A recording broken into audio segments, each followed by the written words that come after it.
Check, check, check.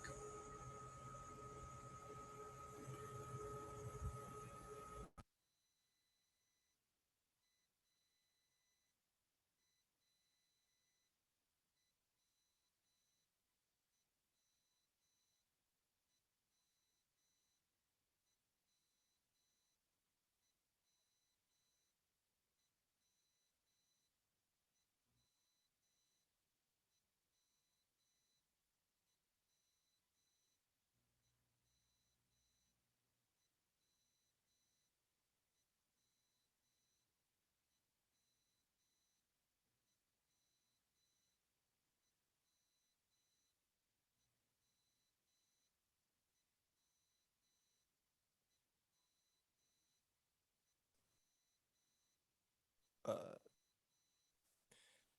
you're on mute. I can't hear you.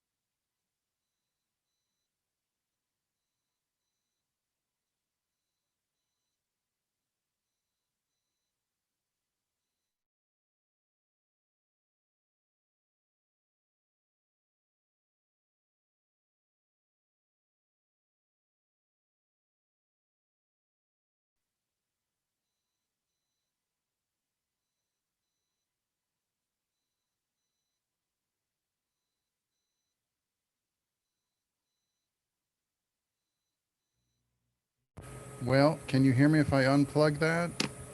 Okay. I have a number of fans in the room. Are any of those things interfering with how you can hear me now? Yes, there is a lot of feedback noise, but Yeah. if that's all you can do, then that's all you can do. Is it unbearable or is it manageable? It's fine. I have you tried checking on your camera on your microphone setting to see if the headset is the one that's hooked in? Yeah, I did. I changed all Yeah. those parameters, even in my own, what you call it, in my own settings in the laptop itself. I changed everything to the Sennheiser headset, and it's still not communicating through Zoom. And I told Zoom I was using it. So I don't know. Let me try one more time. Plug it back in after I have Zoom opened. See if that.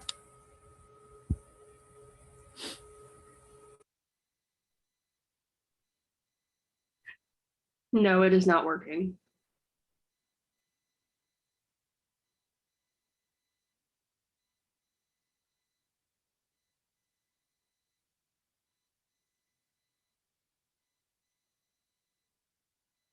All right.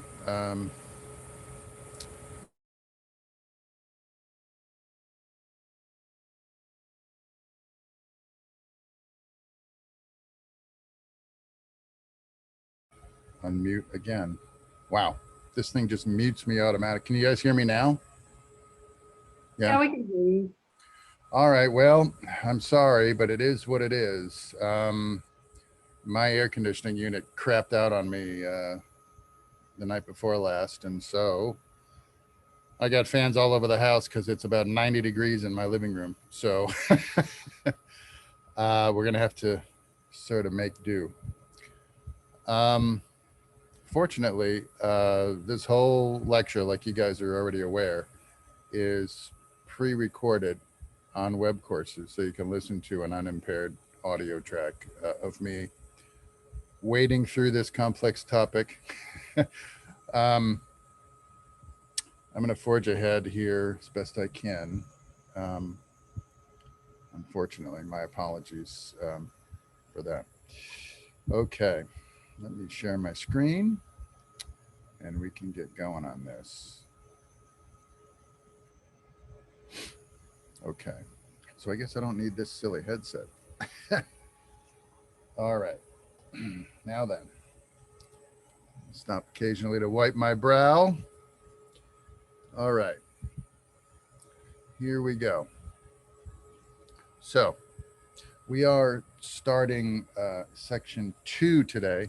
So incidentally, this is officially the start of week 5 of the summer session. So it's this week and next week, and you guys are done with this. Section 2.0 is called depth of field. Okay. And so this is one of those topics that's going to be really hard to talk about and illustrate to you effectively in this kind of format, unfortunately. Usually, even in my in my lecture class, I have a little sort of focused demo that I do in person, and that's not really going to be possible today. But we'll do the best we can. Depth of field is it's an esoteric concept because there's no sort of tangible thing that you can sort of pick up and look at or examine other than the lens itself rather. There's not much to confirm depth of field other than a series of charts, graphs, and I'm going to show you kind of a neat little application today called Depth of Field Simulator, which is an app that you can download into, I think, all of your devices. I think you can download it into your phone, certainly into your laptop, and certainly into an iPad. So you have at least those two device options for that application. So I'll show you the app, Depth of Field Simulator. I also, I think what I'll do here is kind of bounce back and forth between my keynote presentation, which would be for the, for the full truncated lecture. I have that handy. And then I have an article that I published through VideoMaker late last year. Hard copy online version went live, I think, end of January, 1st of February of this year. And it's a fairly comprehensive article on depth of field as well. You can also access that article on the VideoMaker website. I have it sort of queued up on a tab here to show you guys in a minute. The keynote presentation is fairly straightforward. I'll kind of skip through it like I typically would, because otherwise this is kind of a 3-hour formatted keynote, and we don't want to be here for 3 hours today. So I'm going to cover depth of field. I mean, that's the only sort of descriptor I have for you. Bear with me. We'll wade through the topic together. And then if you have questions, please articulate them here or send me an email, and we can go over it with you. You guys seem fairly sharp, though. The summer courses usually attract folks that are a little bit more advanced because of the accelerated format. So this may be okay with you guys. You may get it kind of right off the bat. Let me go to my article here real quick and access that on the VideoMaker website. And oops, where am I? Here we go. Okay. And we can sort of check this out. So the article's entitled "Everything You Need to Know About Depth of Field." And if you wanted to put an ellipsis ... but we're afraid to ask, you might that might come to mind. So everything you need to know about depth of field. Yeah, here we go. January 29, 2021. Oh, maybe it was last year. I guess this year was my false color. Okay, so it's a year old, the article, but depth of field has been around since we had cinema lenses. So, the information doesn't go out of date. Okay, so I start off with kind of a sort of a rhetorical question. What is depth of field? Depth of field. Let's talk about it. Let's dissect it. Depth of field is not a tangible thing. So we've got lenses, we can pick them up, we can look at them, we can talk about them. We got our cameras, all of these things we can put in our hands, we can hold, we can examine, we can work with and execute. Depth of field is a concept, and it's a physical principle that happens as the result of ways that we set our camera, specifically the way that we set our lenses, okay? It's going to change depending on the way you take photos or shoot video. Okay, so understanding depth of field is essential for cinematography because it's going to help us create differences in foreground, middle ground, and background in terms of fields of focus or zones of focus. So we can direct the audience's eye to what we want them to pay attention to or what we want them to notice first within a scene or within the context of a scene. Okay. So depth of field is a physical principle. It's a condition that is the result of the way we set our cinema lenses, specifically uh, the apertures that we select. Okay, so when we talked about exposure, we talked about the aperture in your lens and that fact that the aperture is one of the principal modes with which you can control your exposure by lightening and darkening the image, right? By controlling the size of that diaphragm, okay? By controlling the flow of light coming through the lens, okay?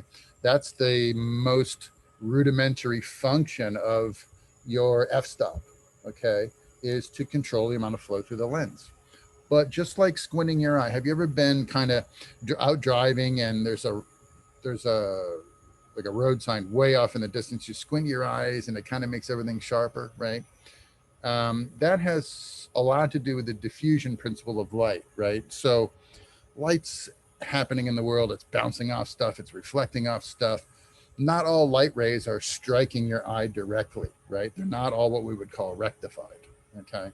So all of those sort of stray light beams can create a degaussing of you, if you will, of what you see, or a softening of what you see. When you squint your eyes, you're kind of eliminating a lot of that, and you're only getting the stuff that's passing straight through your pupil onto your retina, right? Well, you can think of the f-stop as basically the same thing is happening, right? You close this sucker down, and as you do so, you increase the amount of focus between the foreground and background. Things get sharper in a much more broad sense, right? From foreground to background. Okay. You don't always want that though. With selective focus, especially in cinematic images, a lot of times we want the audience to see and understand something happening in the foreground, but we want that background to be subtly out of focus. We want it to be soft and sort of, we refer to that condition as kind of bokeh. We want that background to have a bokeh that's soft and nebulous. So we see shapes and things back there. Sometimes you can discern what they are, but the detail has been notably softened so that the emphasis is not on those details. Like I'm using my onboard camera in my laptop right now. It's like a horrible lens, right? Because I mean, you got the vertical blinds behind me are in sharp focus.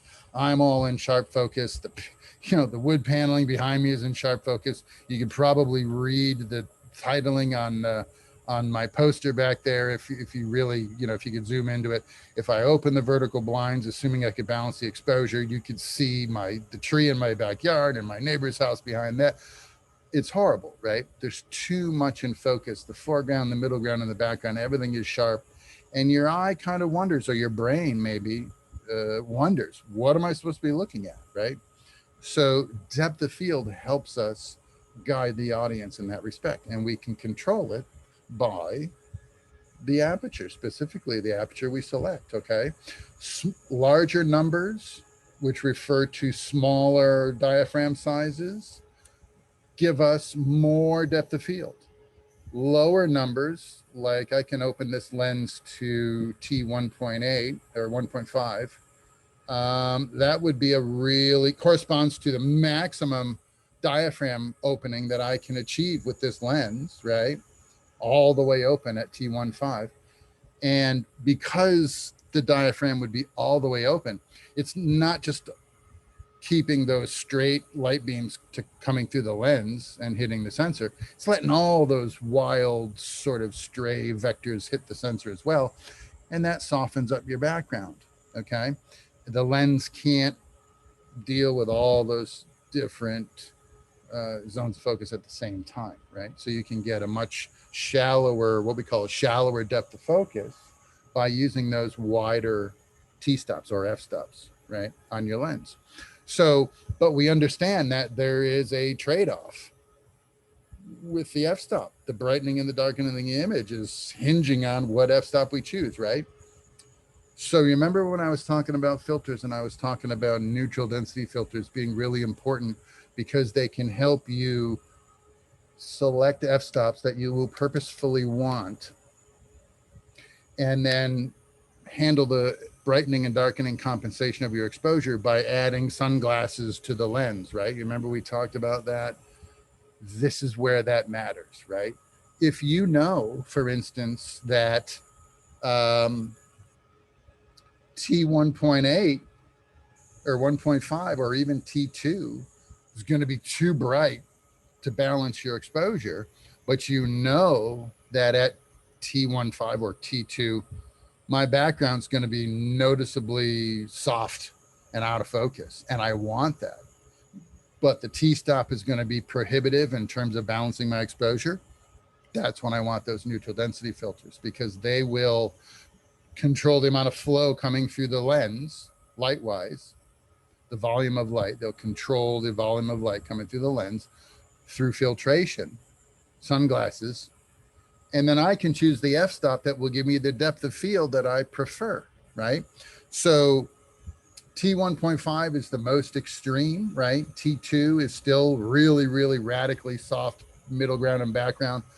As we get higher on the scale, 4 and 5, 6, we gain a little middle ground focus. We have foreground focus and middle ground focus going on in the mid-range of the stop scale.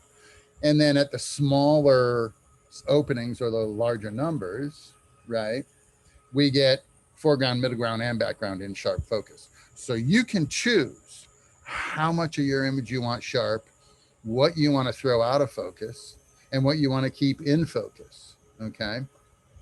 And it's going to hinge, if we look at this little diagram here, on what we call our plane of focus, the plane of focus. So if we think of depth of field as a zone or an area in front of and behind the subject, like a slice of your scene, but it's going deep into the shot instead of traveling horizontally across the shot. So it's like a sliver of in focusness, if you will. And if we look at this diagram, the diagram starts to sort of illustrate that. This zone, this blue zone all around the little girl, the silhouette here, she's posing for presumably dad who's taking her picture. They're out for a walk in the park, throwing the ball to the dog, and he says, stop right here, we'll get a picture of you in front of the tree, right? At a 2.8, the amount of focus in front of and behind our daughter is represented by this blue zone, okay? As we close down the aperture, you can see that zone starts to get bigger or deeper, if you will. So at a 2.8, we have a little bit of area in front of the plane of focus, and the plane of focus is delineated by this dark blue line going vertically through the diagram right here. The plane of focus, the point of absolute focus, is the little girl's face, right? And usually we use the eyes, the bridge of the nose, right? The lips, that little zone right here as our sort of focus cue, right? We'll look through the lens and we'll resolve, we'll focus the image, and we'll get the eyes sharp or the eyes and the lips sharp, right? And then you'll see, depending on what f-stop you've chosen and what lens size and how far away you are, you'll start to see the foreground recede into softness. And sometimes objects in the foreground can also recede into softness, right? Because there's a zone around our plane of focus, the eyes, for instance. And so too much in front, too much into the foreground can be soft, and too much into the background will also be soft. So think about depth of field as this zone of focus around your subject, and it hinges on the exact point or plane of focus, okay? Look here when we close down to F16. So the tree in the background, you can sort of see by this graphic, is sort of inferring that the tree is outside of this blue zone of focus and therefore some degree of soft or out of focus in the background. But at F16, this zone increases I don't know why that image got cut off like that, but the little girl and the dog are within the blue zone, and the tree is starting to also enter the blue zone of focus or the depth of field. And therefore at F16, we can get the tree to be sharp behind her, the dog to be sharp in front of her, and she will, at the point of focus, also be in premium focus. Okay. We don't always want to do that. Okay. To what extent you go between these two extremes is really going to be up to you. It's going to have to do with what you're filming, whether or not it suits the story to have foregrounds and backgrounds in sharp focus or not. And you have to sort of make these are creative decisions now, aesthetic decisions that you're going to have to kind of be thinking about in the moment and want to control by way of your devices like the diaphragm in your lenses. Okay, that's why you want manual control over these settings on your lenses. You don't want for instance, here's my GH4, right? And this 14 to 42 has really no information on the lens at all.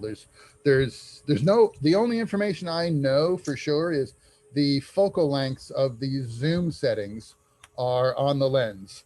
Otherwise, the focus scale is all internal. The aperture control is all internal. You have to control those things by virtue of buttons and rotating knobs on the camera itself.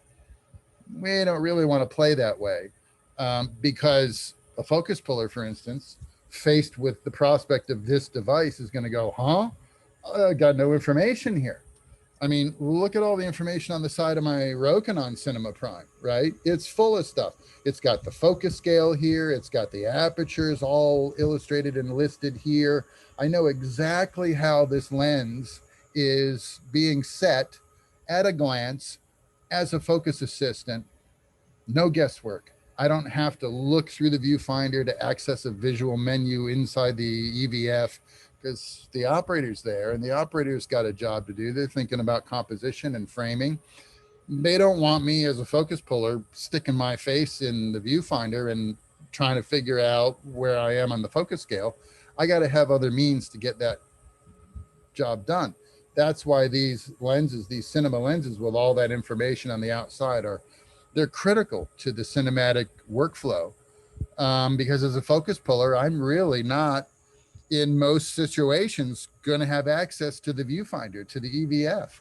In fact, I remember when I was a kid and I was just starting to focus and, I had an operator one day very bluntly say to me, look, kid, where's my, I'll show you on my Ursa Mini. He said, okay, kid, here's the deal. This is mine. This viewfinder is for me and my eyes only. You focus from here using this thing, right? And your tape measure and your eyes and your dexterity and your muscle memory. That's how you focus. This is for me, right? And I said, okay, Brett, you're the boss, right? And so I had to learn, use my depth of field charts out of my ASC manual, use my Kelly wheel, which is a little sort of calculator for depth of field, look at the information on my cinema lenses. Maybe you have an onboard monitor that helps. Maybe you don't. When I was a focus puller, onboard monitors really hadn't become a thing yet. They really hadn't been invented yet. And so this was all really kind of a little mysterious, right? It was part of the alchemy of being a first AC. And if you could deal with those issues, you could have the job. And if you were good at it, if you could manage the issues and still keep your images in focus, you became a sought after first AC. Okay. So that was part of the gig. That was part of the craft that you had to master, right? Now it's a little easier because we have these nice external monitors we can plug into the camera and we can see the image and it's a little easier to focus with. Radio controlled remote focusing became a thing.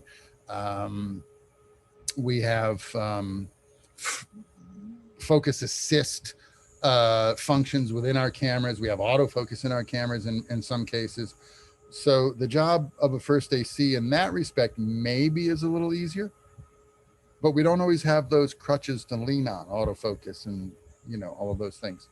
So to be able to calculate those things manually and do it on the fly and understand about depth of field, understand about plane of focus, all of that becomes part and parcel of the craft work of being a first AC. All right. Depth of field is super important because if you know, if the DP tells me as a focus puller that the gaffer has lit the set to a T4, right? I go, wow, okay, now what lens are we going to be on? And he's going to say, well, we're handheld, so we're going to be on the 35 millimeter lens, and you got a T4 to work with in terms of all the lighting. And then I look at my depth of field scales on my ASC manual, and I see, gosh, on a 35 millimeter lens at T4, my zone of focus is going to be fairly generous. So I'm going to have, in fact, let's look it up. Let's see what we got. If I take my, this is my 1985 version. If I look at my, I think I got them marked here with my little thing. Yeah, in fact, I already have the 35 millimeter lens marked with my little, whatever you call this thing, bookmark. I look at my 35 millimeter lens on the chart here. I go, all the F numbers are listed across here linearly from 1, 1, 4, 2, 2, 8, 4, 5, 6, 8, 11, 16, 22, and 32, all the way across. And then all the way down are distances in feet, right? So handheld in a situation on stage, for instance, or even when we're outside, really doesn't matter. Handheld on a 35, steady cam with a 35 millimeter lens. Usually the subject's at about 6 to 8 feet from the camera, probably 6 feet from the camera, right? That's a nice, comfortable distance to give us a nice sort of loose single, or maybe a medium shot if we have a small character at 6 feet. So, all right, my focus distance, my plane of focus is at 6 feet, 6 feet from the subject to the imager. Okay, in this case, it might be the gate where the film is running through the film camera, or in this case, it's the point where the sensor resides inside the camera body behind the lens. That's your focus plane inside the camera, and then you have your point of focus or your plane of focus outside where your subject is standing 6 feet from the camera. So if I go to my chart and I go to 6 feet, 6 feet is one of the predetermined distances here. And then I go across the chart to T4, which is here. And I look inside that box, you can see some distances, 5 foot 2 inches to 7 foot 1 inch. That's my depth of focus. That's how much depth of field I have. So my plane of focus is at 6 feet, but okay, so let's say I focus on the character standing in front of the camera. I focus on their eyes 6 feet away, right? 5 feet 2 inches is out here somewhere, right? So I have about, what, 10 inches. That's even more than 10 inches, right? In front of that face, and then 7 feet 1 inch. So that's another 13 inches behind their head where they can also be in focus. So if the character is kind of doing this, standing on their mark and sort of swaying back and forth, as long as their head stays somewhere between 5 foot 2 inches and 7 foot 1 inch, and the lens is focused at 6 feet, I got them. They're in focus, right? That's depth of field. Okay. And that's based on what f-stop or t-stop we're choosing. So in the ASC manual, that's why you want to have one of these. These, if you're going to be a camera assistant, these things are worth their weight in gold. Now, the most recent version of this, I think, is blue, and it's a little thicker. This is only for film cameras. So this is like the mid 80s when I got this one.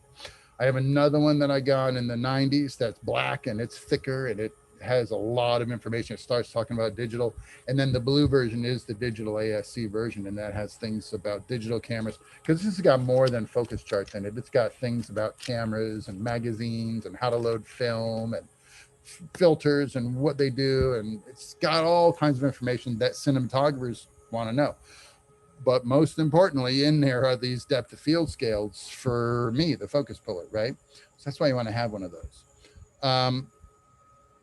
As soon as I know the gaffer's lit the set to a 4, as soon as I know the DP wants a 35 millimeter lens on the camera, as soon as I know that we're going to be walking with a subject, walk and talk at 6 feet from the camera, I can look all that information up in my chart and I know exactly how much depth of field I have. And on a 35 millimeter lens, you can see the depth of focus is pretty generous. It's from 5 feet 2 inches to 7 feet 1 inch. That's almost 2 full feet. That's almost 24 inches of focus that I can be essentially wrong. I can miss my mark and still have the subject be sharp. Okay. That's really important if you're a first AC, especially if you're running down the sidewalk following an actor or two actors maybe while they talk to each other, and right, and the operator's keeping them framed up, and I'm riding the focus by hand on the wheel, and maybe I'm looking at my monitor, or maybe I'm just looking physically at the distance between the camera and the subject and gauging that distance using my hard tape measure to sort of feel for that distance, right, and try to maintain it. All of that becomes the choreography of moving the camera and following focus as an AC on a moving subject, using depth of field to tell me what do we want to call that? What's my degree of accuracy? How off in my focus can I be? And the answer is I can be 10 inches off in the foreground and 13 inches off in the background, right? If my subject is at a 6 foot plane of focus. That's depth of field. And that's really important to know. Let me just show you. Let's say the gaffer says, you know what? I can't light the set to a 4. I can only light the set to a 2.8, right? But everything else is the same. We're still following a walk and talk at 6 feet away on a 35. So I go back to my chart, 6 feet at a T2.8 tells me I have everything from 5 foot 5 inches to 6 foot 8 inches in sharp focus. So I lost, what did I lose? I lost 3 inches in the foreground. Now I've only got 7 inches of forgiveness in front of the subject. And then at 6 foot 8 inches, I've only got 8 inches of forgiveness behind their head. So if they deviate more than, what is that? It's 14 inches, right? We had fully 24 inches, 25 inches. Now we've only got 14 inches. So we lost 11 inches of total zone of focus, where if my focus is off by too much, then I do what we call buzzing the shot. The subject is soft. Okay. So you can see at a 2.8, I lose depth of field. I gain depth of field at a T4. I'm going to gain even more depth of field at a 5.6. Sometimes on a Steadicam shot, if we're going to be running, for instance, walking is a little bit easier because a lot of times on a handheld shot or on a Steadicam shot, the dolly grip will be behind the operator and kind of help them. They'll grab them on the vest or they'll grab them on the shoulders and sort of help them pace their walk to match the distance that I need from the camera to the subject, right? So if I tell the dolly grip, hey, we're going to focus, we're going to frame these guys up at 6 feet. I need you to help the operator maintain a 6 foot distance between themselves and the subject. The dolly grip will be back there kind of helping them with that, with that spacing. And then I have somebody that will help me, gauge the distance. And then all I got to do is keep the lens on the mark, right? That's kind of how we do that dance. But if I'm running next to the Steadicam, and that that has happened before, where the actors are running in the shot or in the scene, and the Steadicam has to keep pace with them, that's a little bit harder. And I might turn to the DP and say, sir, is there anything you can do help me, because at a T28, I'm kind of screwed in terms of depth of field. I've only got 14 inches, and this guy's running for 100 yards, right? Can we go to a T4? Can we go to a T5.6, especially if you're outside, right?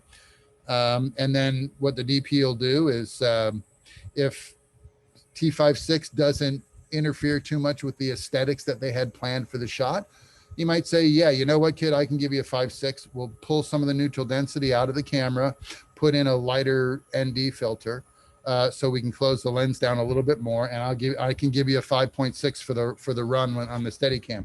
And then I go, thank you, sir, very much. I find out what their favorite alcohol is, and I make sure there's a bottle of it on the truck at the end of the night. And I go to my focus scales again, and in my 35 millimeter lens, at a 6 foot pacing, at a T5.6, I go down and I look and I go, whoa, now I got 4 foot 11 inches to 7 feet 7 inches. I've got well over 2 feet. I've got 4 foot to 7 foot would be 3 feet plus an inch in foreground. So that's 37 inches plus 7 inches in the background. I've got 44 inches of depth of field now, where at a 2.8 I had 14 inches. So do you see what this does now?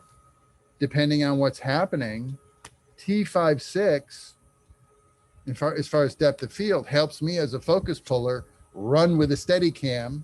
And I did this in a movie. I had to follow Martin Sheen across a tennis court, up into the grandstands, turn around and have a seat in the stands from courtside. And it was easily a 150-foot trot, if you will. And not only am I worried about following the Steadicam and not falling on my face running across a tennis court and up a set of stairs into the bleachers, but I'm also worried about Brett holding the Steadicam and whether he's going to trip and fall over. I'm worried about the actor and how far away they are. I'm worried about keeping my hand on the focus wheel, or in that case, I had a wireless focus assist, which made it a little easier. But now it's not even part of the camera.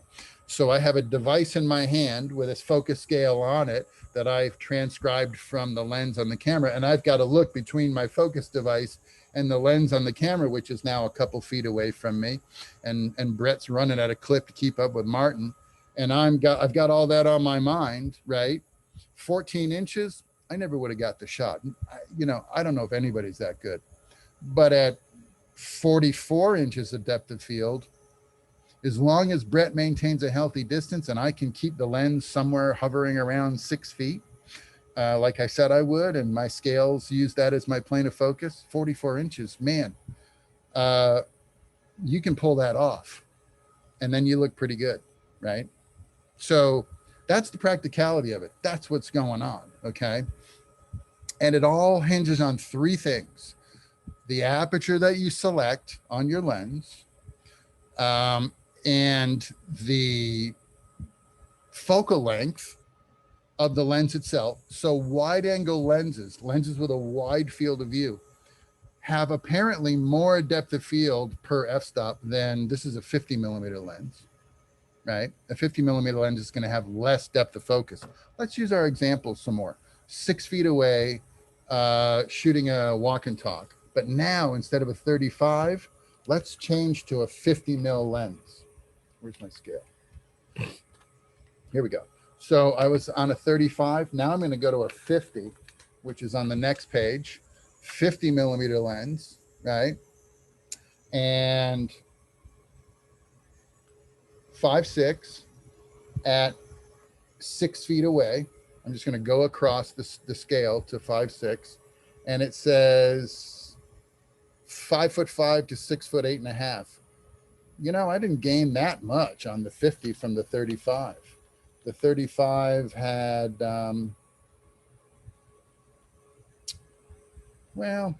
I gained a couple inches. I gained 3 more inches in front and 3 more inches behind. So I'm up to like 49 inches of depth of field. Okay. Or I'm sorry, the other way. It went the other way. I'm sorry. I lost 3 inches in front and behind because the lens got narrower, right? If I go to an 85, you'll see I've got even less. At 6 feet away on an 85 at T5.6, I lost another inch and a half. From the 35, I've lost a total of almost 10 inches of depth of field between a 35 and an 85. So the 85 is going to have inherently less depth of field in front of and behind the subject's plane of focus because it's a narrower field of view. Okay. But the trade-off is on an 85, the background's going to go out of focus a lot quicker. So that's why we like to use an 85 millimeter lens for close-ups more so than a 35 or a 50, because the 35 millimeter lens has deeper depth of field inherently by virtue of its wide field of view. And so you can get a background to hold focus a lot longer on a 35 millimeter through the f-stop range than you can on an 85. So a 35 millimeter lens, even though you can walk up to the subject and you can still get a tight, maybe 2-button close-up on a 35, the background is going to be a little sharper on that 35 mil lens than it is on the 85. On the 85 with the same 2-button close-up, I'm physically further away from the subject, and my background is more quickly out of focus than it is on the 35. And you can kind of see this illustration. I use a set of cue balls on a pool table, and you can see how at a fairly wide aperture, if my plane of focus is the 10 ball, you can see the 11 ball, or is that the 11? Yeah, and then I think it's the 15 behind. You can see how quickly those 2 pool balls fall out of focus, even at that close proximity, because of a really wide open aperture. So these are the dynamics in play, okay? The focal length has to do with how much depth of field you have. The focus distance has to do with how much depth of field you have. The f-stop you're choosing, and then the subject camera distance. All those things are governing how much depth of field you get. Okay.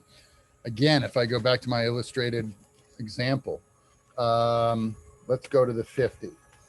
So the 50 millimeter lens at a T5, let's go back to T2.8. At 6 feet away at T2.8, I have from 5 feet 8.5 inches to 6 foot 4 inches.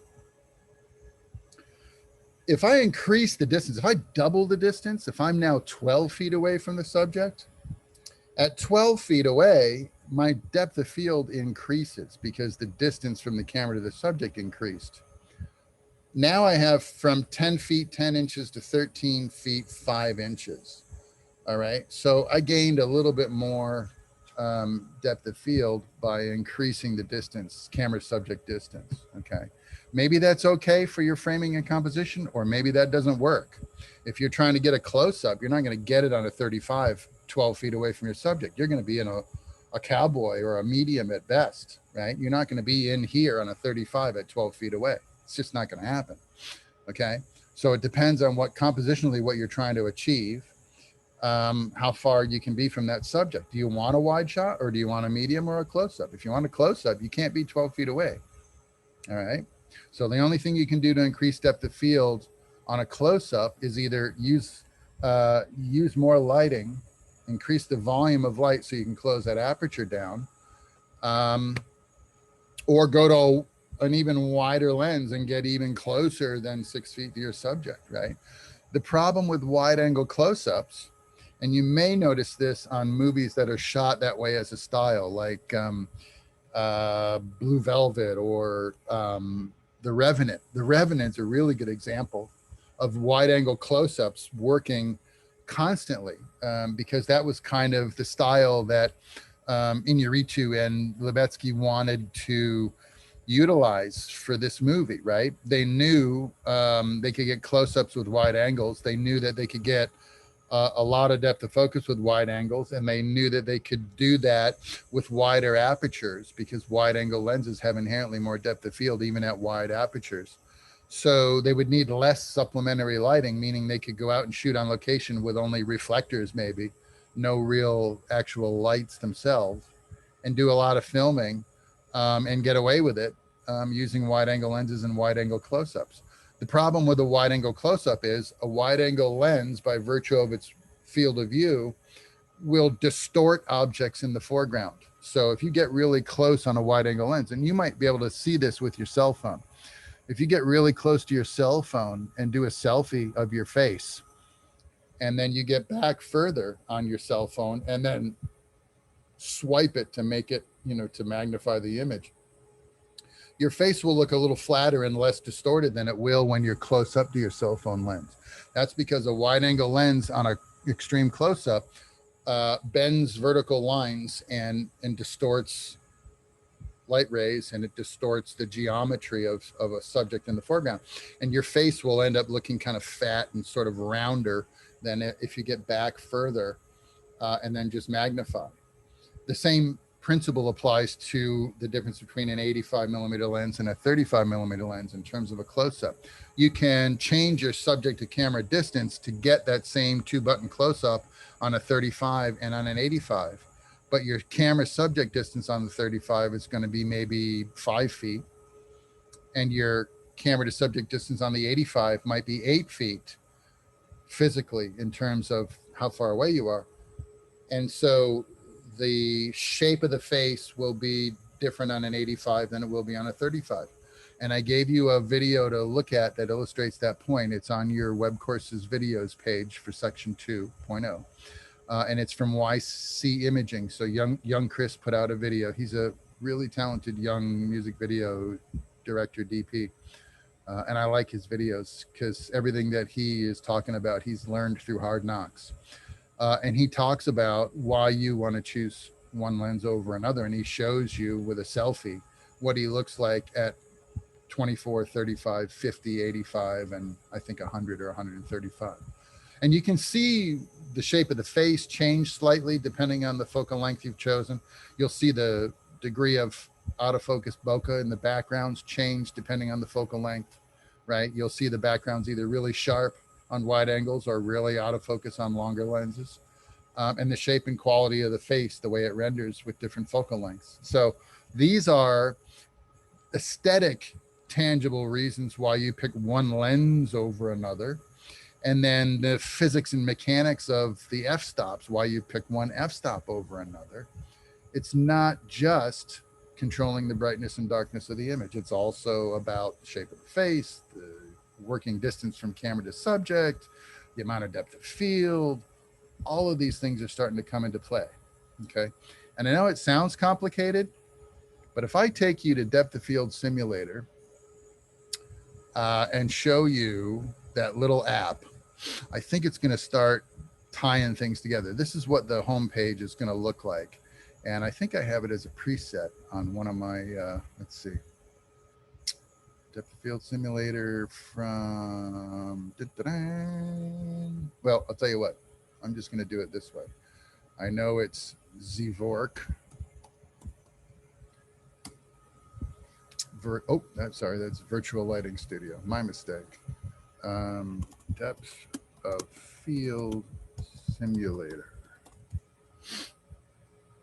Here we go.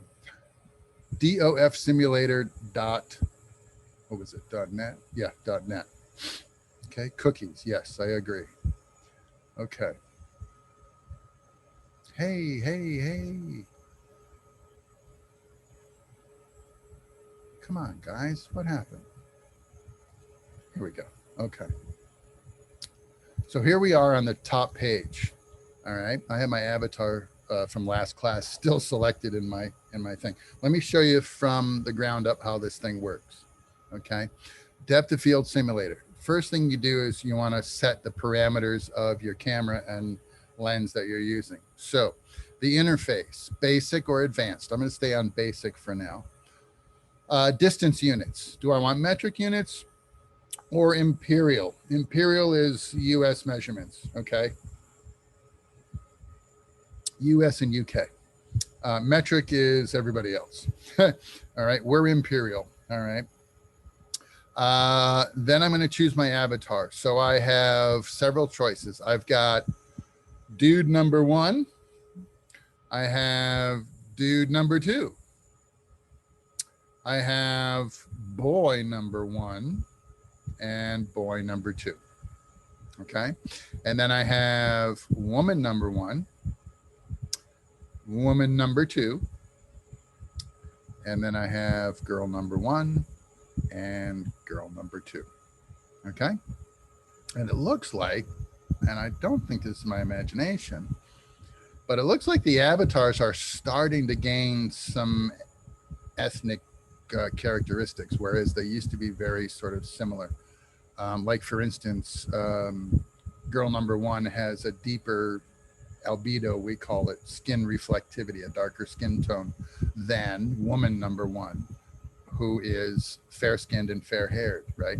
That'll have a lot to do with your lighting choices more so than your camera choices. But it's nice to use an avatar that's going to be sort of similar in qualities, reflective qualities, coloration, and so forth, as maybe an actor or an actress that you're going to be working with, so that you get a better sense and feel for what's happening with your subject. All right. So let's go with girl number 1. I think she's an easy figure to work with. And then we choose our background. So we've got cathedral. Let me do this so you can see what's back there. We got cathedral, we got church, we've got city, which I think is kind of weird. It looks like she's floating like Superman above New York City. I don't understand that. But anyway, we got mountains. That's a good one to use. We got Paris. Again, she's like flying in the air. I don't know why they do that. We have a tree in a park. We have a building, which looks like a museum. And then we have a park setting, which is more like, I think it's more like, a grassy field. But we've got those different backgrounds to choose from. I think either cathedral or mountains or building seem to work the best. And I think I was using building in last class, so I'll stick with building here as my backdrop. And then you can choose your aspect ratio. Do I want portrait or do I want landscape? Well, we're shooting videos, so you shouldn't be picking portrait unless you're shooting vertical video for the Japanese market. And that's kind of big over there right now. Otherwise, we associate video and film with a horizontal aspect ratio. So you should be in a horizontal format in your simulator, okay? If I move my little avatars out of the way here, you can see left and right of frame. So, okay, right now, okay, so I've chosen all that. Now I want to choose, I want to tell it what sensor is in my camera, or I can go by camera model. That might be easier. If you're working with DSLRs, it's got a whole bunch of different choices. It's got the EOS 10D, it's got the EOS 1DC, the EOS 1D, it goes up to Mark IV, which is a fairly current, or 1DX is a fairly current camera model. It's also got the EOS 20D, 30D, 50D, 60D, 70D. It's got the Canon EOS 7D. It's got the 5D Marks 1, 2, 3, and 4. Let's go to a 5D Mark IV. Okay, that's a full-size sensor, 24 by 36 millimeters. That's fairly big. But let's see what the depth of field performance is with a full-size sensor. It's the most extreme, the most evidential to the eye. Okay, so we've told it what camera we're using. We've selected our avatar, our background, our measurement standard. Now we're going to start talking about what lens we want to put on the camera. So what were we talking about in our example? A 35 mil lens, right? I've changed it to 35 millimeter. I can also do it on the slider. If I move the slider back and forth, notice the window changes. So if I move the slider till I see 35 millimeter, right? Now I'm on a 35 mil lens, and our illustration was T28, 4, and 5.6, right? So let's start at a 2.8. All right. So on a Canon 5D Mark IV on a 35 millimeter lens, and my distance to subject was supposed to be 6 feet, right? So I'm going to set this to 6 feet. All right. Here's the framing. All right. This is, man, this is a really loose, really loose single. This is a long shot. Okay. And that's because we chose a full size, full frame sensor. If I go to a GH5 sensor, for instance, let's see if it has GH5 in here.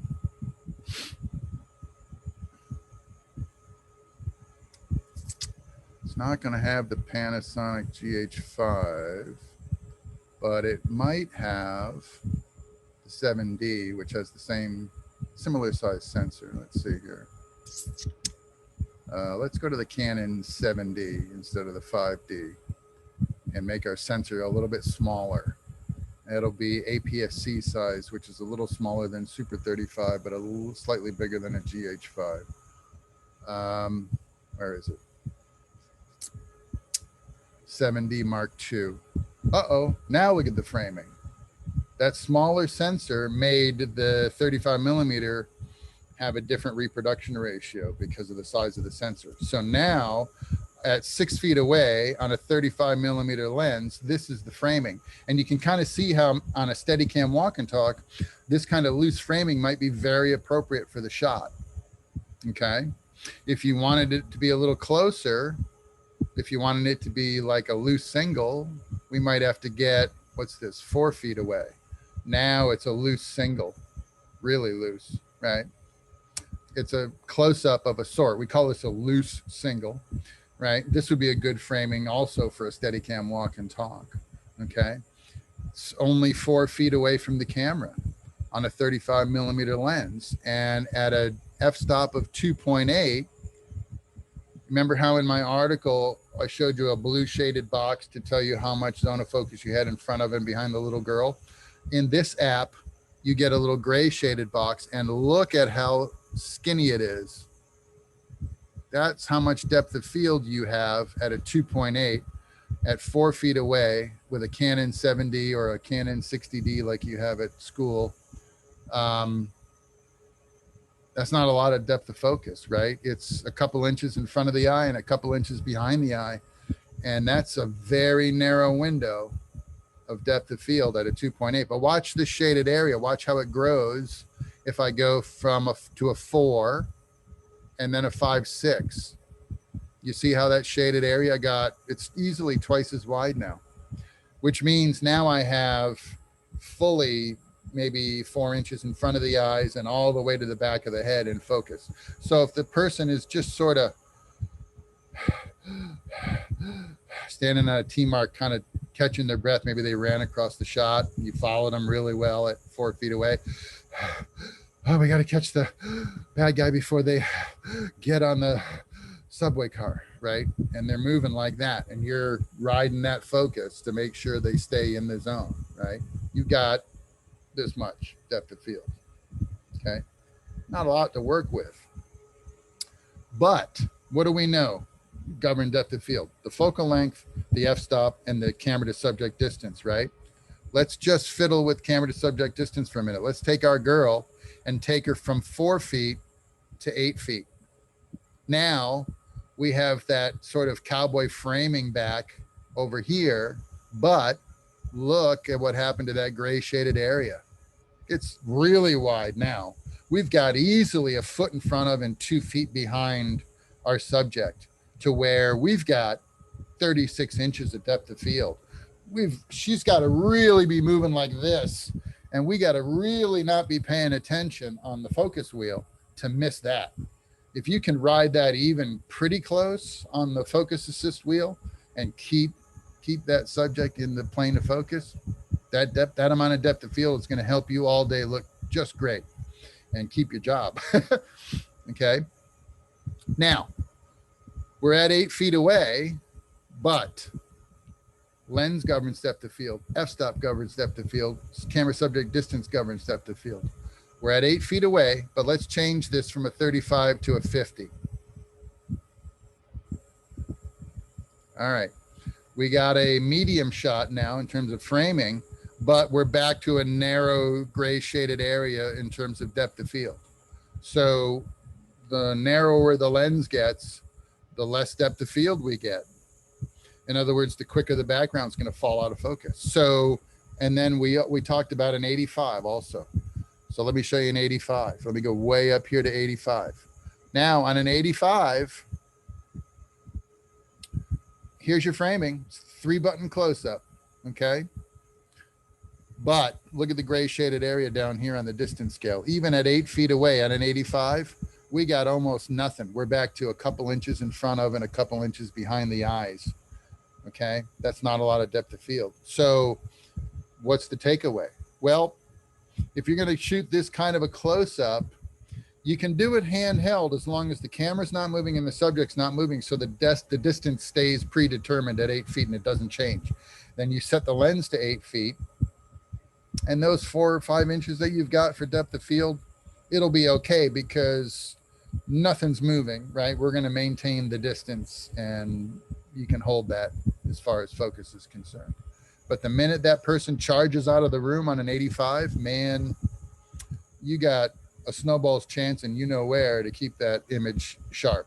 So think about the lenses that are being called for by the DP, the shot and the composition that the operator is selecting, and then whether or not the camera is handheld or on a tripod or on a steady cam or on a dolly. And then understand that you're going to get so much depth of field based on how much light you have to work with. And your gaffer can become your best friend at that point by adding supplementary lighting to a shot to give you better f-stops, deeper f-stops to work with, or not. And if not, then this is where practice makes perfect. So you're going to want to practice achieving focus. What we used to do as camera assistants back in my assisting days, when the lighting guys were lighting the set, a lot of times the camera assistants had a little time to kind of do cleanup, do miscellaneous housekeeping chores, or hang out and wait for the lighting to be done.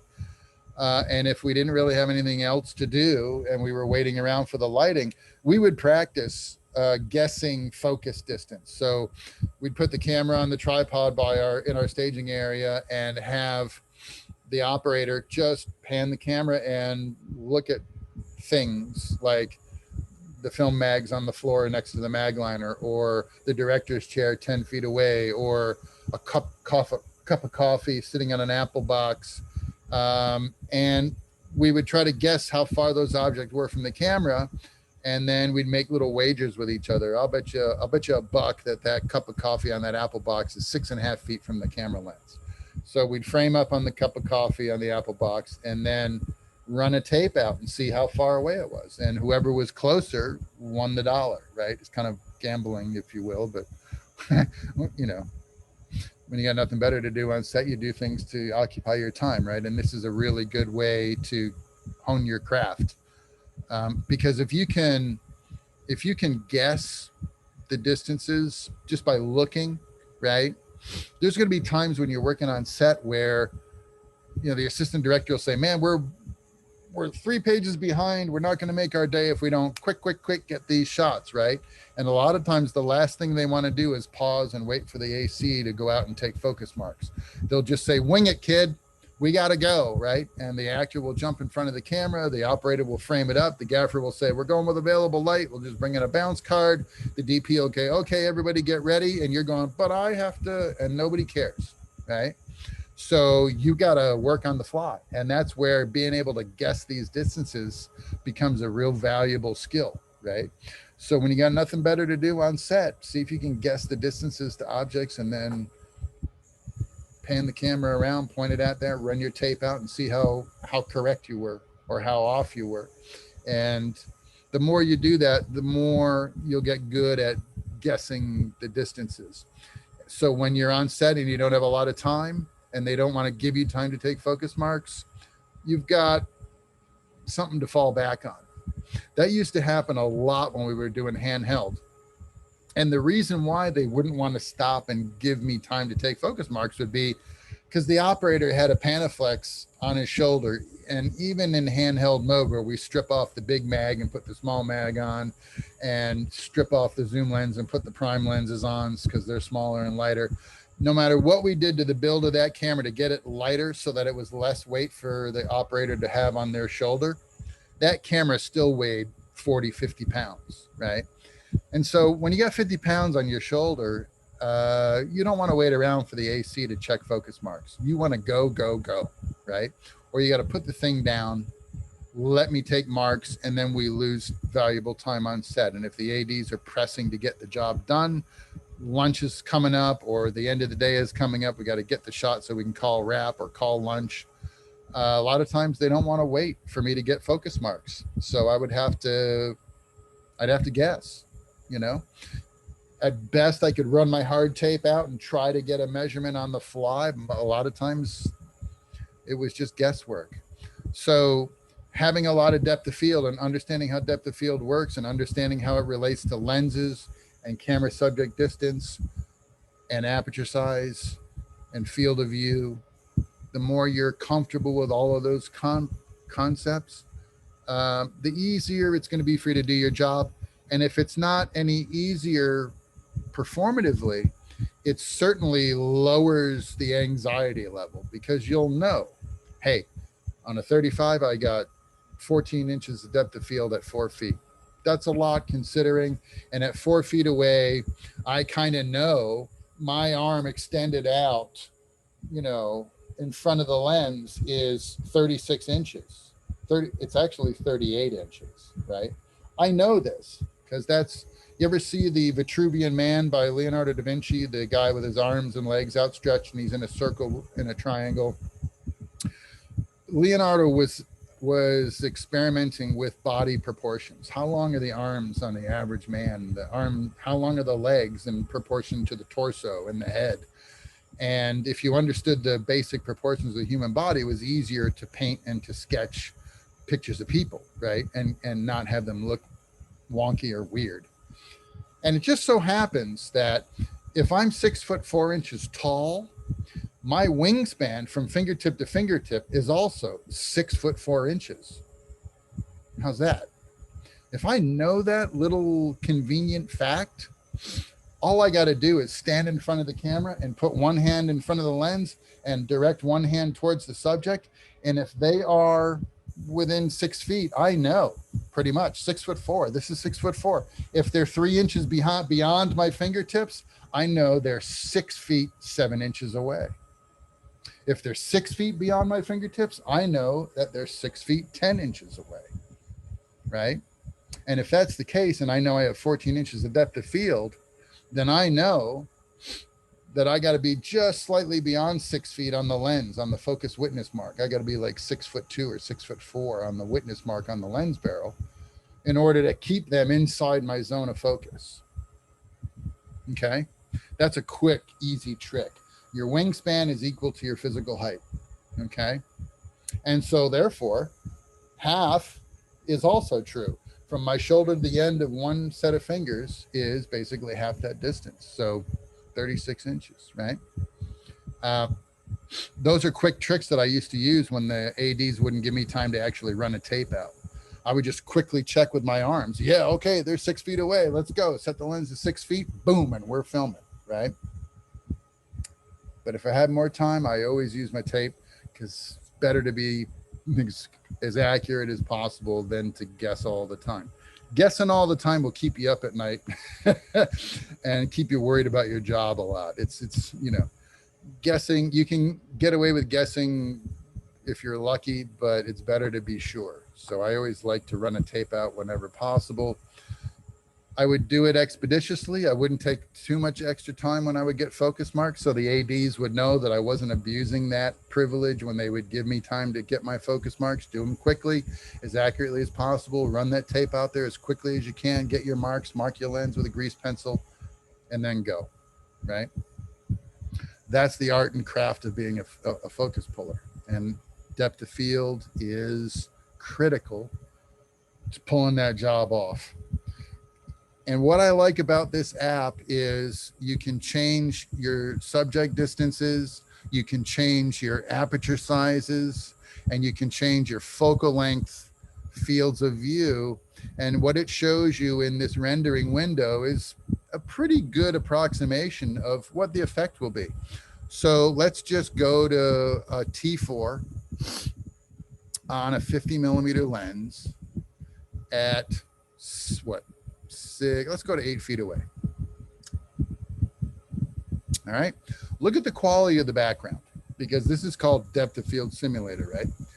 So the quality of the background is slightly out of focus, but discernible. I know this is a pillar. This is another pillar. This is a window with mullions. This is Greco-Roman fascia on the outside of the building. I can see enough of the detail to recognize the background as building, right? But let's go to something like a 135 mil lens. At the same f-stop, if we want the same framing, we're going to have to be something like 12 feet away. Maybe more. Let's go to 15 feet. Here's your loose single at 15 feet. Now look at your background. Not only are the details less abundant, because the field of view of the 135 is very narrow, so we're just seeing the suggestion of columns left and right of frame.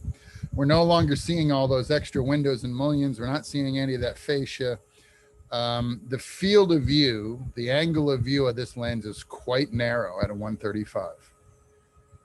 We kept the framing relatively the same by changing the camera subject distance, but the f-stop of a 4, even though on a wide angle lens, gives us quite a bit of detail in the background. On a 135 millimeter lens, the detail is fairly out of focus at this point, and I think you'd agree.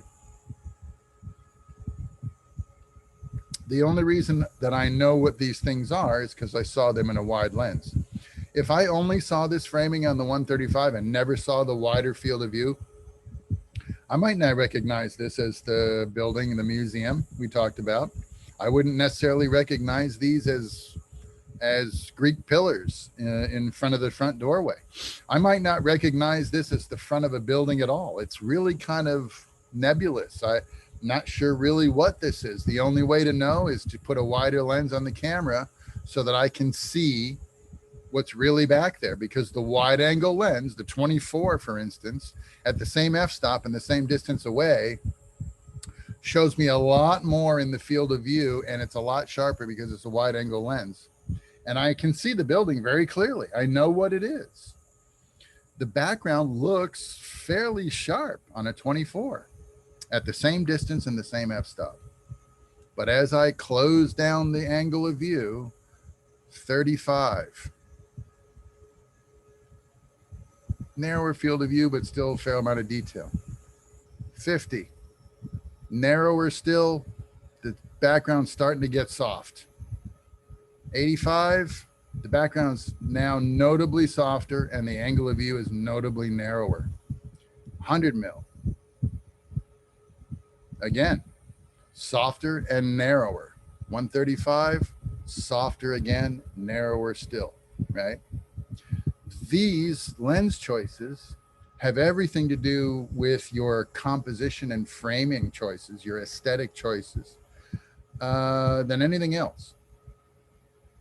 Because we know even on a 135, if I get back far enough, I can get that long shot on a 135. Sure, I can. My angle of view on the background is quite a bit narrower, which keeps it simpler. You know, if I want to declutter the background but keep the long shot framing, I can get way back on a 135.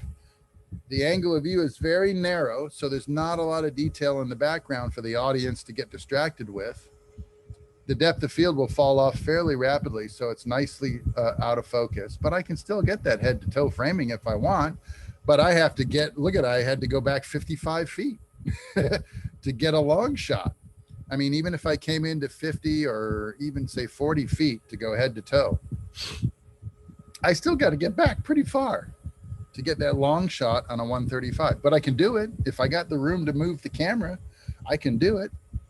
So how do you want to work? What do you want to do? What do you want your framing to look like? You have to start taking responsibility for the aesthetic value of your framing and composition. And that's what I talked to you guys about at the end of this semester. So it'll be next week on Thursday. We'll talk about composition and framing. But this is what it is. This is what's really going on. So I start the conversation very cleverly by saying f-stops just brighten and darken your images, right? And we leave it at that for a few days or a week or so. But now I'm slipping other things into the conversation. How much information do you want to have in your background? Do you want it to, how far out of focus do you want it to be? How far away do you want your subject to be? And what kind of framing on your subject do you want to have for this particular shot? All of that is going to start meaning different things aesthetically than simply brighter or darker and random lens selection. Now your lens selection is very specific. Your depth of field is going to determine what f-stop you need to shoot at, which means if you now lock in your shutter speed for 24p to record audio, lock in your ISO at the manufacturer's recommended native ISO, and then you lock in your f-stop to give you a certain amount of depth of field, the only exposure control you got left is frame rate, which you can't change, and filtration. And then the ND filters become your best friend. Okay. So now we're talking about managing your exposure expectations with your depth of focus creative expectations and your framing expectations. Now it's all starting to become a well-rounded concept, isn't it? There's a lot more going on than simply turning that f-stop wheel until the image looks bright enough or dark enough and going with whatever lens came on the camera instead of picking one specifically for the framing objectives you have in your mind's eye or in your storyboards or whatever the director's telling you. Okay. Now you start really demonstrating control through use of tools and the understanding of how those tools affect your images. Okay. Hopefully this is all starting to gel and make sense to you guys. Hopefully it's making sense.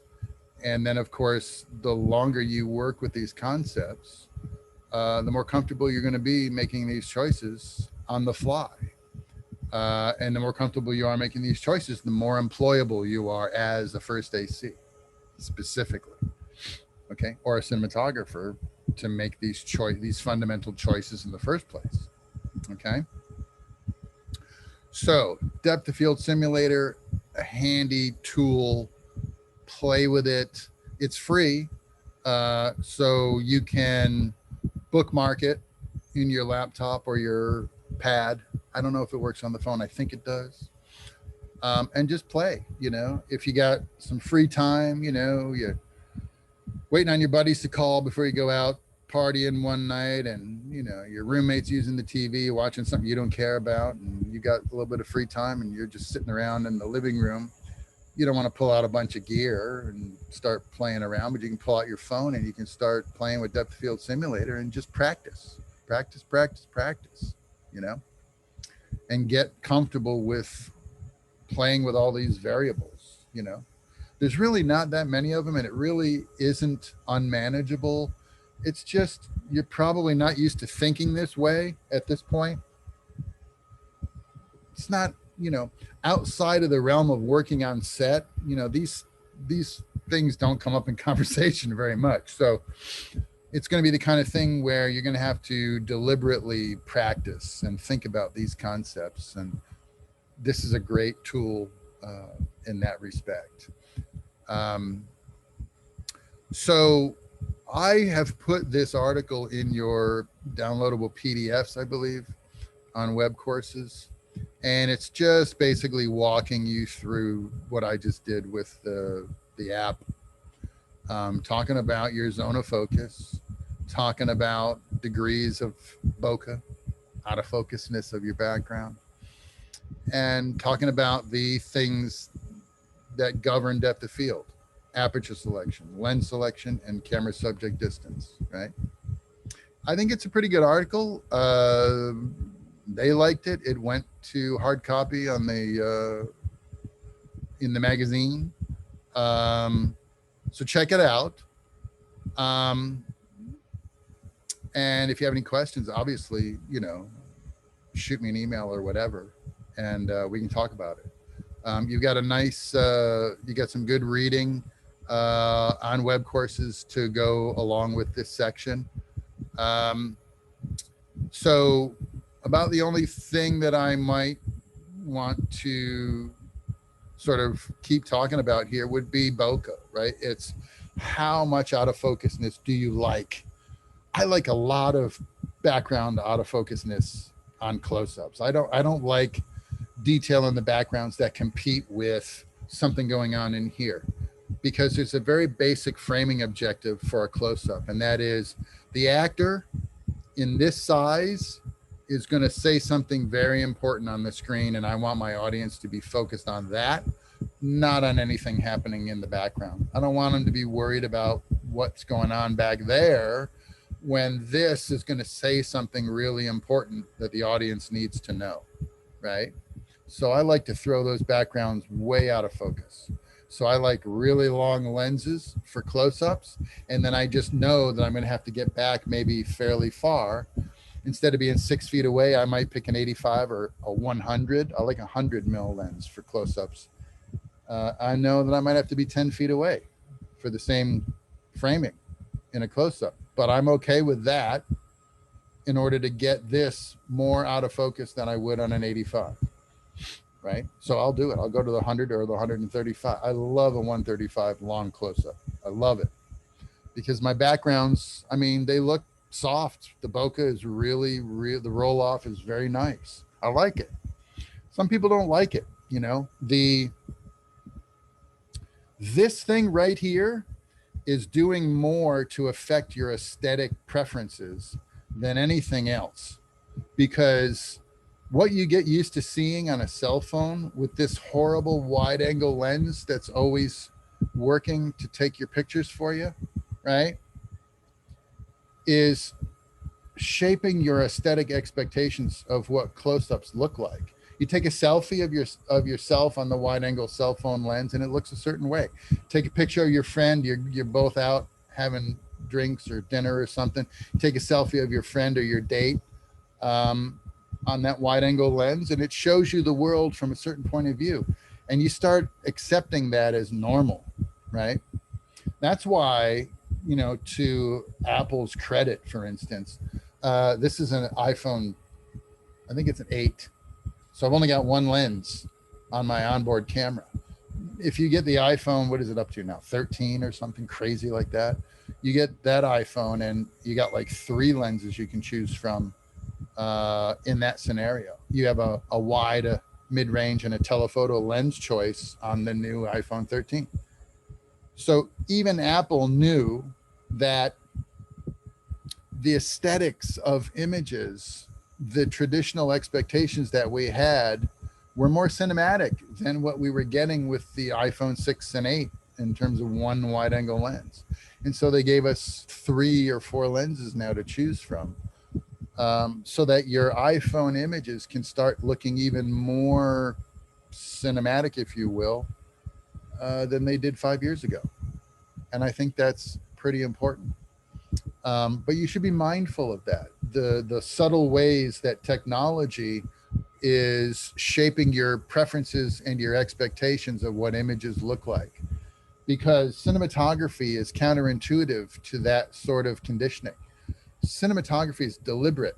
It is intentional image creation with the specific use of tools and the capabilities and limitations that those tools represent. So letting this device limit your effectiveness by giving you only one lens in one field of view or point of view is damaging overall to your subconscious choices that you might make as a cinematographer. You'll start favoring fields of view, images, and compositions that remind you of the way you see the world through your cell phone camera. And that can be a problem. So be mindful of how technology is subtly, for lack of a better word, manipulating you and the choices that you make. and become more of a master of your tools and technology. Make sure that whatever tool you select gives you the result that you want specifically, and that you don't have to compromise. Sometimes you compromise because of budget or availability. The lens that you would use in a perfect world is not available through the rental house, or you don't own it, or it's not available at school. So you have to go to the next best thing. When your choices are governed by those kinds of constraints, then you need to understand, okay, what does this compromise represent in terms of what I can achieve aesthetically? And is that okay or not? If it's not okay, then you have to keep looking for a rental house that has the gear that you need, or you have to bite the bullet and buy the lens that you know is going to work for the shot, or you got to pressure UCF to start buying more gear so you have more lens choices available to you. Whatever the case may be, you're either going to work with the constraints or not. Okay. And you need to know the difference. What does that difference represent? Okay. Because this shot means something, right? I could have the background sharp, I could have the cue ball sharp, and I could have the cue tip sharp. But if I do that, what's the point of the shot? What's the audience supposed to be thinking about? In this shot, everything is soft but the point of the cue stick. And at that point, I'm sending the audience a fairly specific message.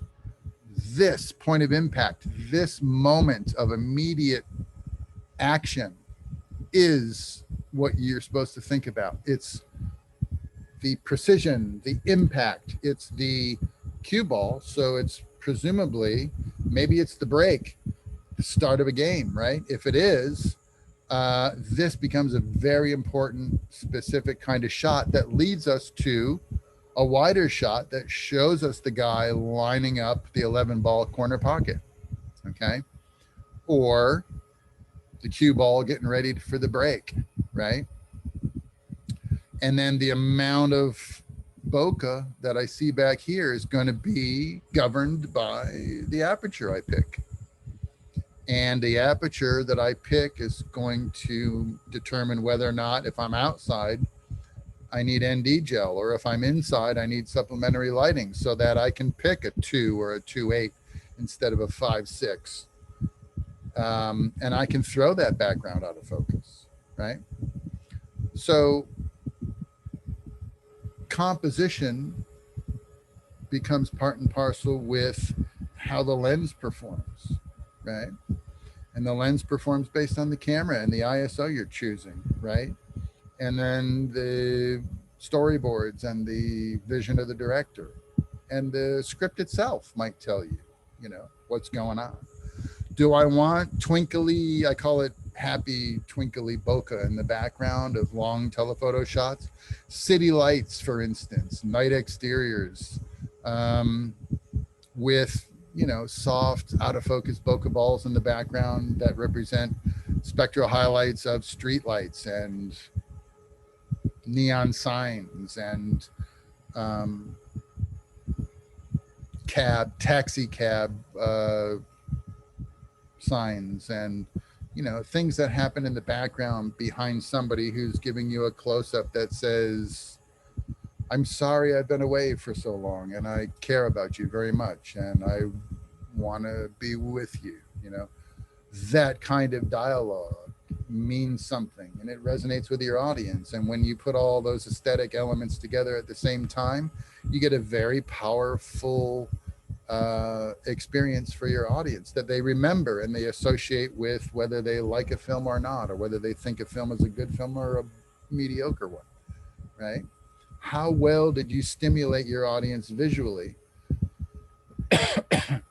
through use of tools? Okay. Remember, filters can be your best friend. ND filters specifically. Without ND filters, there's no preferential f-stop selection because you'll have to worry about whether or not your image is too bright or too dark, right? Remember that f-stop selection runs part and parcel with your exposure decisions, and that your lighting and your camera sensitivity or ISO are going to play a big role in the kinds of f-stops you can utilize in your filmmaking. Okay. And then learn how to tie it all together.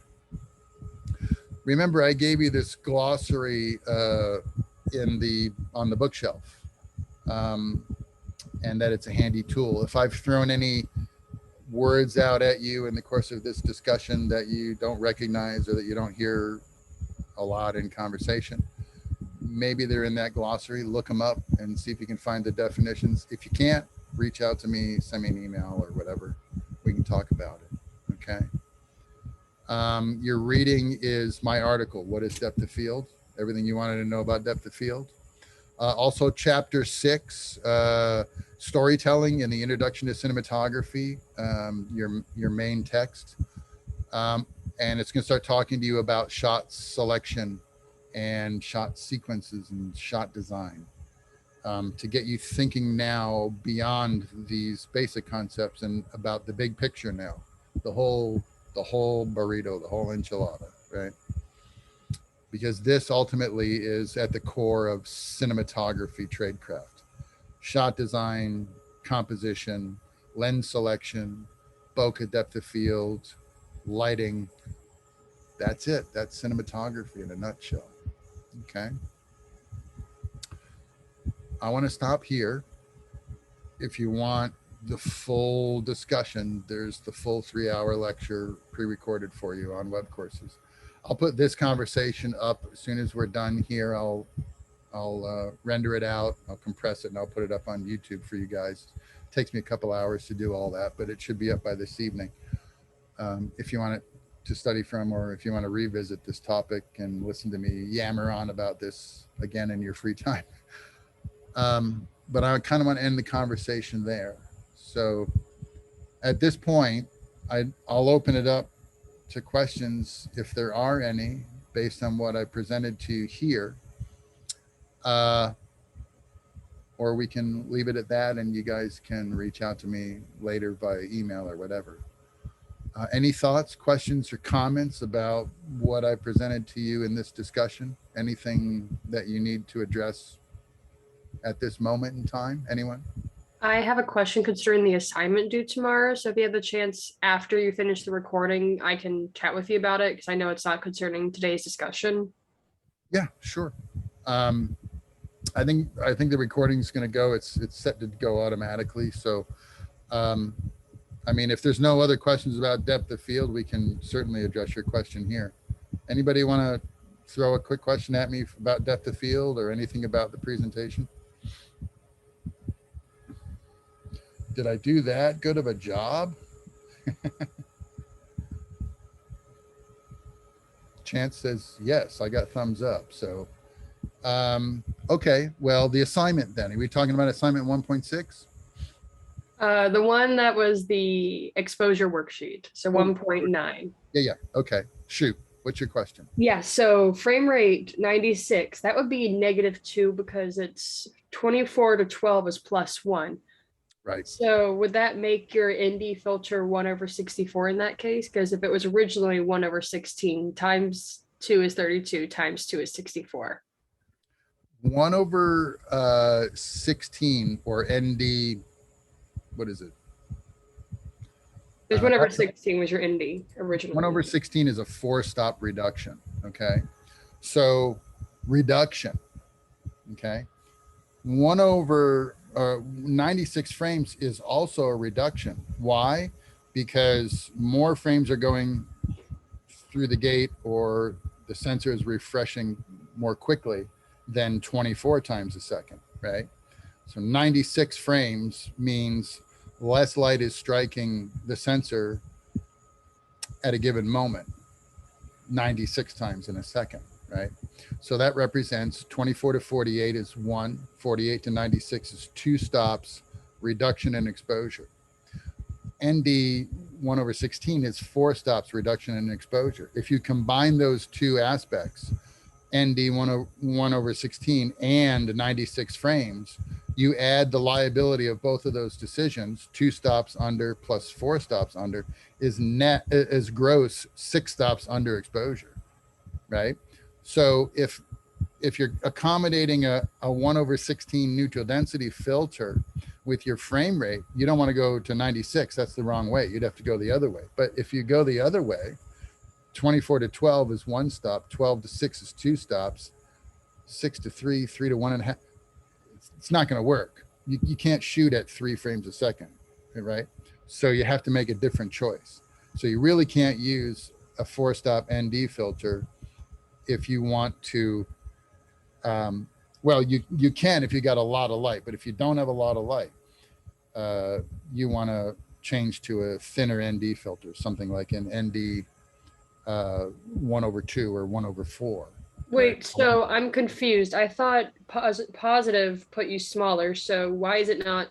I'm very confused. Positive makes it smaller is a vague statement. I really need to know what.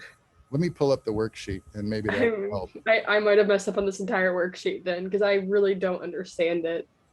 Well, I watched your lecture on YouTube and I'm very lost now. the worksheet is a source of a lot of anxiety. But let me look at my answer key here for the worksheet and see if we can determine which solution are you talking about? Number 5, because I know Number it's 5. -2, so shouldn't it be going the other direction? Because if you're positive, 96 is 2 stops under exposure. Yeah. Shutter speed didn't change. The ISO didn't change from the baseline. The aperture didn't change from the baseline. So Yeah. it was asking you what ND filter. So if the baseline was 1/16 and that's 4 stops of reduction, and you have 2 stops over here to balance with, then you have to choose a thinner ND filter. And the answer is choose an ND filter that's 1/4.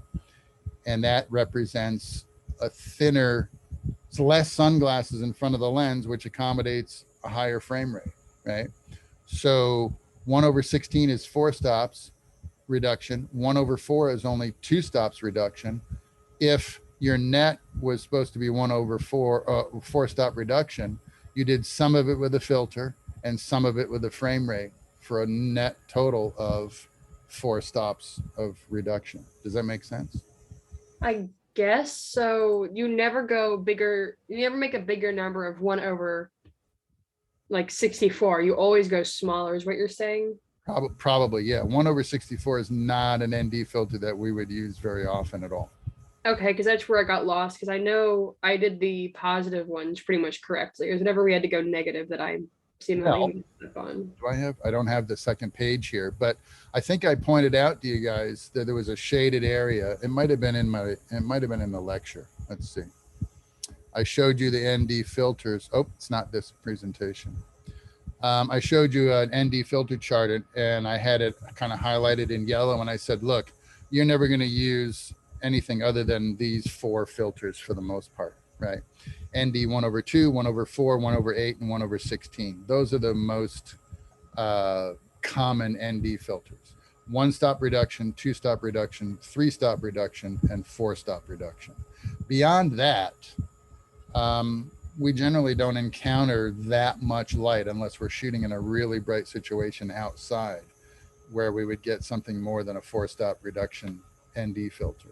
They exist, but we don't see them very often in common cinematography terms because it's a really, really dense filter. I mean, it looks like a welding glass. It's that dark, right?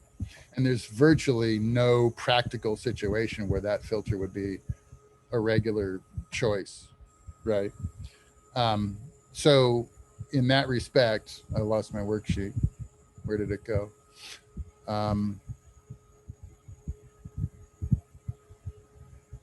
In that respect, I mean, 1/16, you'll see all these choices in here are either 1/2, 1/4, 1/8, or 1/16, because that's generally the zone we're working in terms of cinematography, right? Our practical f-stops are f2 through f5, 6, or 8 outside. And then beyond that, the really, really small f-stops are not practical because there's too much depth of field. And the really, really bright f-stops are also not practical because they only really exist in really expensive cinema lenses that you're not going to have access to anyway. So generally speaking, you're going to be working within this range of ND filters and within a range of f-stops from 2 to 8, and a range of ISOs from 400 to 3200. And that's going to be most of your work most of the time. Okay. Okay. And then how would you know the number of layers? Because I know you said in a previous lecture that ISO, the higher the ISO, the grainier it is. So now I'm just worried about like, the other, like, could you explain how to identify the layer count? In terms of ND filters, the layer count, Yes. well, the layers would be 4 layers or 4 stops, 3 stops, 2 stop, and 1 stop, or 1 layer of reduction, right? Okay. So 1/2 is 1. And then anything over 1/2 would be more than 1. Yeah. Because you remember how f-stops work? One f-stop is, if you go in one direction, half as much light as what you started from, or in the other direction, it's twice as much light as you started from. So if you look at an ND filter and think about that, you notice it looks like a fraction, 1/2. It's half the ISO. It's half Okay, makes the amount of sense. light. It's 1 f-stop reduction, right? And then there's a principle called the inverse square law. Each time we cut our amount of light in half, it's not half and half and half. It's half as much light, or a quarter as much light, or an eighth as much light, or a 16th as much light. That starts sounding like your ND filter selection, doesn't it? Right? So ND 1/2 is a 1-stop reduction because it's half as much light. 1/4 is a 2-stop reduction because it's a quarter the amount of light. Okay. Okay. Then if you think about it like that, it kind of starts to make sense, doesn't it? Yeah, a lot more sense. I'm starting to understand it. Yeah. Yeah. Hey, I mean, I don't expect you to ace this worksheet out of the gate like this. I mean, this is going to take some time and practice, and you're going to have to use this information more routinely in what you're doing to really get good at it and to have it kind of be second nature to you. I can't tell you how long it took me just to figure out f-stops and depth of field. I kind of figured out early. I got my first 35 millimeter camera when I was 12, right? But from 12 to really 16 or maybe 17, I was like kind of hit and miss. I was sort of just hoping that I made the right kinds of choices because everything was manual in those days. There weren't automatic cameras that would do this for me. It was like all manual, everything. And then I had to develop my own stuff in the darkroom in addition to that. So it was really hardcore. And it took me several years of practice to get really good at it. And then, when you're a gaffer lighting on set and the DP's talking about lenses and f-stops and depth of field, and I'm thinking about lighting in terms of f-stops, and then it really comes together, right? And I think I was maybe in the business for 8 years before I could really call myself a good gaffer. And then another maybe 4 or 5 years of gaffing before I was ready to accept the responsibility of shooting and even think about calling myself a cinematographer. So that's years of putzing around with cameras as a kid, and then a dozen or more years as a working professional before I was really a cinematographer with a working knowledge of all of this stuff. So I can't, in any realistic terms, expect you to manage this in a semester. That's just not, that's outside of reasonable expectation. Just let it happen. Do the best you can with this kind of worksheet and these assignments. Examine your results. This is why it's really important for you to do as good a job as you can on your homework assignments so that they become a reliable gauge. The last time I did this, I got these kinds of results. This time I'm going to change some things, see what I get, and every time you get an assignment, whether it's this class or another class, use that as an opportunity, as a learning experience where you can start processing all of this information so that by the time you get out of school, there's 4 years, right? You get outside of college, if 8 to 10 years is a benchmark, you've got 4 years under your belt in college to play with these concepts. another 4 years of working in the field as a PA, just do what they tell you and watch the results. There's your 8 years, right? By 4 to 5 years out of college, you're really gonna, that's really when this is going to really start gelling to where you can tell people, you know what, I know this. You can hire me and be confident because I got 8 or 10 years under my belt now. I've been doing this, and it's, I know it. I'm good with it. And then you show them you're real, and they say, yeah, you're right. We should hire you. Right? It's going to take some time. This is a process, and you're only just beginning. Okay. So don't pressure yourself to master this even by the end of this semester. Do the best you can.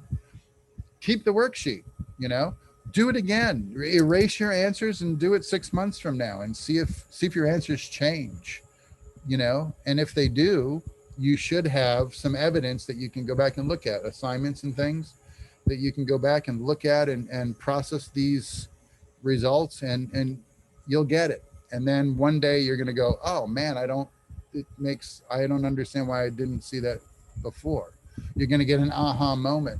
And then from that point on, it's just going to get better for you. Okay. So this is not, it's not unusual. This, this worksheet, depending on the class, and some classes are a little bit better than others because they get different students of different experience levels. And sometimes this worksheet is literally a bloodbath in terms of the grades. And sometimes it's okay. It really just depends on the students. And you know, so if you did okay on this worksheet, not really great, but you didn't bomb completely, that's a pretty good result for the first time out. And I would be happy with that, and start, just let this marinate is what I tell people.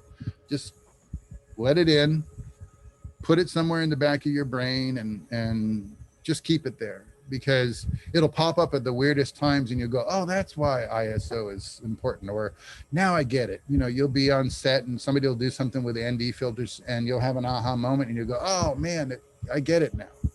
Right. And then it'll happen. It's just a process, and you just have to be open to it and patient, be very patient. Okay. Okay. Thank you so much. It will come. I promise. It will come.